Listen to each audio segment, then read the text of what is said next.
ಈಗಾಗಲೇ ನೂತನವಾಗಿ ಆಯ್ಕೆಯಾಗಿರ್ತಕ್ಕಂಥ ಯೂನಿಯನ್ ಬಳಗ ನಿರ್ದೇಶಕರು ನಮ್ಮ ಜಗದೀಶ್ ಅವರು, ನಮ್ಮ ಅರಿವರು, ನಮ್ಮ ಕೋದಂಡವರು, ನಮ್ಮ ಜಂಗನಾಯಕವರು, ನಮ್ಮ ಸ್ವಾಮಿಗಳು ಹಾಗೂ ನಮ್ಮ ಪದ್ಮನಪ್ಪನವರು ಪ್ರಮುಖ ಎಲ್ಲರೂ ಇವತ್ತಿನ ರಾಮಲಿಂಗೇಶ್ವರ ಪೂಜೆಗೆ ಆಗಮಿಸಿ ಈಗಾಗಲೇ ಸಾರ್ವಜನಿಕರಿಂದ ಆವಣಿ ಸಾರ್ವಜನಿಕ ಸುಮಾರು ಮಾತು ಕೇಳಿ ಬರ್ತಾ ಇತ್ತು. ಇನ್ನು ಶಾಸಕರು ಕೊಟ್ಟಿರ್ತಕ್ಕಂಥ ಮಾತನ್ನ ಹತ್ರ ಬಂತು, ಇನ್ನೂ ತೇರು ರೆಡಿ ಮಾಡಲ್ಲ ಅಂತ ಬಂತು. ಸೊ ಅದರಿಂದ ನಾವೇನೇ ಮಾಡಬೇಕಾದ್ರೂ ಕೂಡ ಸರ್ಕಾರದ ಅನುಮತಿಯನ್ನು ಪಡೆದು ಮಾಡ್ಬೇಕಂತಕ್ಕದ್ದು. ಏಕೆಂದ್ರೆ ಮುಜರಾಯಿ ಇಲಾಖೆ ಆಗೋದ್ರಿಂದ ನಾವೇನೇ ಮುಟ್ಟಬೇಕಾದ್ರೂ ಕೂಡ ಸರ್ಕಾರ ಅನುಮತಿ ಪಡೆದು ಮಾಡಬೇಕಾಗುತ್ತೆ. ಈಗಾಗಲೇ ಅನುಮತಿಯನ್ನ ಬಂದಿದೆ. ಈಗಾಗಲೇ ಹಳೆ ರಥವನ್ನ ಬರ್ತಕ್ಕಂಥ ಫೆಬ್ರವರಿಗೆ ನಮ್ಮ ಜಾತ್ರೆಗೆ ಅದನ್ನ ಕುಲಂಕುಷವಾಗಿ ರೆಡಿ ಮಾಡಿ ಈ ವರ್ಷ ಅದರಲ್ಲೇ ರಥವನ್ನು ಮಾಡಿ, ಹಳೆ ರಥ ಕೀಳ್ಲಿಕ್ಕೆ ಬರುವುದಿಲ್ಲ. ಅದರಿಂದ ಇವತ್ತೇ ಸುಮಾರು 96 ಲಕ್ಷ ಪ್ಲಸ್ ನನ್ನೊಂದು 50 ಲಕ್ಷ 1.5 ಕೋಟಿನಲ್ಲಿ ಹೊಸ ರಥವನ್ನು ಮುಂಬರುವ ವರ್ಷ 27ನೇ ಫೆಬ್ರವರಿಗೆ ರೆಡಿ ಆಗ್ತದೆ. ಅವರಿಗೆ 1.5 ವರ್ಷ ಟೈಮ್ ಬೇಕಂತೆ ರಥ ಮಾಡಲಿಕ್ಕೆ. ದೊಡ್ಡ ಮಟ್ಟದಲ್ಲಿ ಕರ್ನಾಟಕ ರಾಜ್ಯದಲ್ಲೇ ಇಲ್ಲಿ ತನಕ ಇಲ್ಲದ ಒಂದು ರಥವನ್ನ ಒಂದು ತಮಿಳುನಾಡು ಶೈಲಿಯಲ್ಲಿ ಮಾಡಲಿಕ್ಕೆ ಒಂದು ಪ್ರಸ್ತಾವನೆ ಸಲ್ಲಿಸಿ ಗೌರ್ಮೆಂಟ್ ಇಂದ ಅಪ್ರೂವಲ್ ಆಗಿ ನನಗೆ ಬರ್ಬೇಕಂತಕ್ಕಂಥ ಒಂದು ವೇಟಿಂಗ್ ಮಾಡ್ತಾ ಇದ್ದೀನಿ. ಅದರಿಂದ ಇವತ್ತೇ ಒಳ್ಳೆಯ ದಿವಸ, ವಿಜಯದಶಮಿ ದಿವಸ ಒಳ್ಳೆಯ ದಿವಸ ಅಂತ ಅಂದ್ಬಿಟ್ಟು ಇವತ್ತಿಗೆ ರಥ ಪೂಜೆ ಮಾಡೋ ಮುಖಾಂತರವಾಗಿ ನಾನು ಮತ್ತು ದಂಡಾಧಿಕಾರಿಗಳು ಇದಕ್ಕೆ ಚಾಲನೆ ಕೊಡ್ತಾ ಇದ್ದೀವಿ. ಇವತ್ತೇನು ಸಾರ್ವಜನಿಕರು ತಾವೇನು ಅವಾಲ ಲಾಸ್ಟ್ ಟೈಮ್ ನಾನು ಕೂಡ ರಥವನ್ನು ನೋಡಿದೆ. ಎಲ್ಲೋ ಒಂದು ಕಡೆ ಇವತ್ತು ಆ ರಥವನ್ನು ಅನಾಥ ಆಗತಕ್ಕಂಥ ಪದ್ಧತಿ ತಪ್ಪುದು ರಾಮಲಿಂಗೇಶ್ವರ ಅವತ್ತೇ ಬೇಡ್ಕೊಂಡೆ. ನಾನು ಮುಂಬರೋ ವರ್ಷ ಒಳಗಡೆ ನೀನು ರಥವನ್ನು ಮಾಡ್ಕೊಡ್ತೀವಿ, ಇವತ್ತೇನು ತೊಂದರೆ ಕೊಡಬೇಡ ಅಂತ ಕೇಳ್ಕೊಂಡೆ. ಅದರಿಂದ ಅವತ್ತೇನು ಆಗ್ಲಿಲ್ಲ, ರಾಮಲಿಂಗೇಶ್ವರ ಏನೂ ಆಗ್ಲಿಲ್ಲ. ಸೊ ಅದರಿಂದ ಎಲ್ಲ ಈ ತರ ಕಾರ್ಯಗಳಂತ ಬಂದಾಗ ನಾವೆಲ್ಲ ಒಟ್ಟುಗೂಡಿ, ನಾವೆಲ್ಲ ಸಾರ್ವಜನಿಕ ಒಟ್ಟುಗೂಡಿ ಈ ಕಾರ್ಯಕ್ರಮ ಮಾಡ್ಲಿಕ್ಕೆ ನಾವೆಲ್ಲ ಸಕಲ ಪ್ರಯತ್ನ ಮಾಡಬೇಕು. ಈಗಾಗಲೇ ಅವಾಲು ಕೊಟ್ಟಿರ್ತಕ್ಕಂಥ ಸಾಕಷ್ಟು ಜನ ನಾಯಕರು ಇಲ್ಲಿ ಬಂದಿಲ್ಲ. ಬಹುಶಃ ಅಲ್ಲೆಲ್ಲ ವಿಜಯದಶಮಿ ಬ್ಯುಸಿ ಆಗಿರ್ಬೇಕು, ಇಲ್ಲ ರಾಜಕೀಯದಲ್ಲಿ ಬ್ಯುಸಿ ಆಗಿರ್ಬೇಕು, ಹಬ್ಬ ಇದೆ, ಇಲ್ಲ ರಾಜಕೀಯದಲ್ಲಿ ಬ್ಯುಸಿ ಆಗಿರ್ಬೇಕು. ಯಾಕಂದ್ರೆ ಕೆಲವು ರಾಜಕೀಯಕ್ಕೆ ಸೀಮಿತ ಆಗ್ತಾರೆ.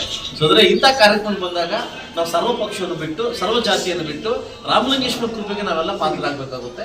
ಈ ದಿನ, ಈ ಸುದಿನ ದಿವಸ ನಾನು ಮತ್ತು ತಾಹಿಂದರ್ ಬೆಳಗ್ಗೆ ಎದ್ದು ಒಂದು ಪೂಜೆ ಮಾಡಿಕೊಂಡು ಏನೂ ತೊಂದರೆ ಆಗ್ದಂಗೆ ನಡೆಸ್ಕೊಡಪ್ಪ ಅಂತ ಕೇಳ್ಕೊಂಡಿದ್ದೀವಿ. ಇವತ್ತು ನಾವು ಚಾಲನೆ ಕೊಡ್ತಾ ಇದ್ದೀವಿ. ಬರ್ತಕ್ಕಂಥ ಫೆಬ್ರವರಿ 26ಕ್ಕೆ ಇದೇ ತೇರಲ್ಲಿ ನಾವು ಮಾಡೋಣ. 27ಕ್ಕೆ ಹೊಸ ತೇರಲ್ಲಿ ಸ್ವಾಮಿ ತಗೊಂಡಾಗತಕ್ಕಂಥ ಕಾರ್ಯವನ್ನ ನನಗೆ, ನನ್ನ ಕುಟುಂಬಕ್ಕೆ, ನನಗೆ ವಿಶೇಷವಾಗಿ ಆ ರಾಮಲಿಂಗೇಶ್ವರ ಈ ಕಾರ್ಯಕ್ರಮ ಮಾಡ್ಲಿಕ್ಕೆ ಅವಕಾಶ ಕೊಟ್ಟಿದ್ದಕ್ಕೆ ರಾಮಲಿಂಗೇಶ್ವರ ಸ್ವಾಮಿ ಪಾದಕ್ಕೆ ಇವತ್ತು ನಾನು ನಮಸ್ಕರಿಸುತ್ತಾ, ನಿಮ್ಮೆಲ್ಲರೂ ಒಂದು ಶ್ರೇಯೋಭಿಲಾಷಿ ಕೂಡ ನೀವು ಇಟ್ಟಿರ್ತಕ್ಕಂಥ ಭರವಸೆ ಕೂಡ ನಮಸ್ಕರಿಸುತ್ತಾ ಇವತ್ತು ಚಾಲನೆ ಕೊಡ್ತಾ ಇದ್ದೀನಿ. ಎಲ್ಲರಿಗೂ ಒಳ್ಳೆಯದಾಗಲಿ.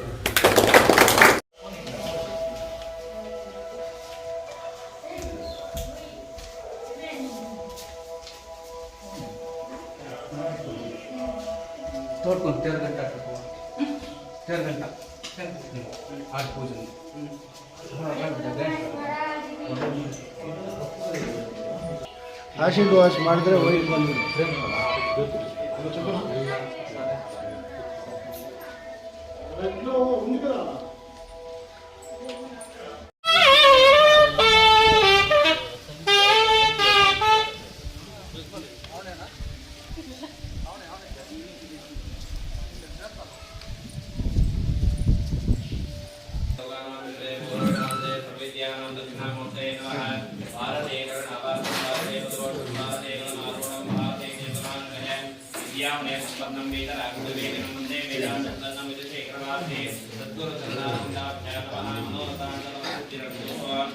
ओम शिवाभ्याम शिवेशवने मुहूर्ते आद्य ब्रह्मणः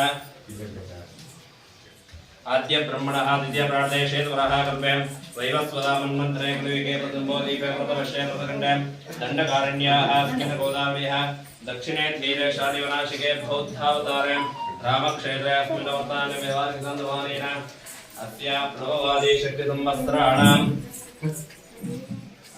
श्रीमदो विश्ववसुनाम संवत्सरे दक्षिणायने शरदृता आश्वदा प्रेक्षप्तम् अस्य यजमानस्य गोत्रोपवस्य विष्णुगोत्रोपवस्य समृद्धिमञ्जनाथनामधेयस्य पद्मावतीनाम्न्याः विराट साईनामधेयस्य चार्विक साईनामधेयस्य सह कुटुम्बानाम्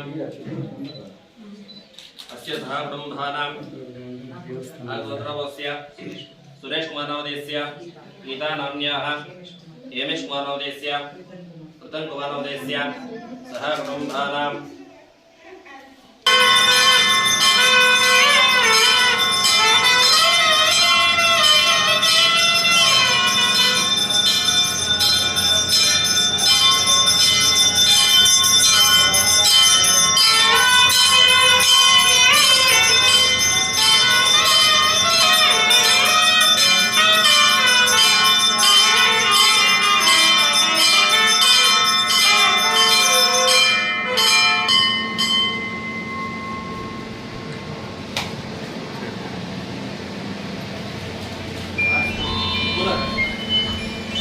ಕುಂದ ಆಫ್ ಮಾಡಿ